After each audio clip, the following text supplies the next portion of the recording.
Հայաստանը և Լիտվան ռազմավարական գործընկերության մասին համատեղ հռչակագիր են ստորագրել։ Լիտվան լիովին աջակցում է խաղաղության գործընթացին, հուսանկային տնտեսական նոր հնարավորությունների դռներ կբացի բոլորի համար։ Բուդրիս։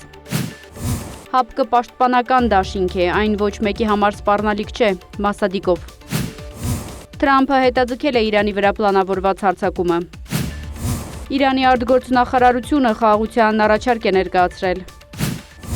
Բեռլինը և Անկարան պայմանավորվել են պատրիոտ հակաօդային պաշտպանության համակարգ տեղակայել Թուրքիայում։ Ռուսաստանը և Ուկրաինան զանգվածային փոխադարձ հարվածներ են հասցրել, Յարոսլավին հարվածից հետո Մոսկվա մուտքը փակվել է։ Տարածքային զիջումներից Զելենսկու հրաժարվելու պատճառով բանակցությունները փակուղի են մտել, Պենտագոն։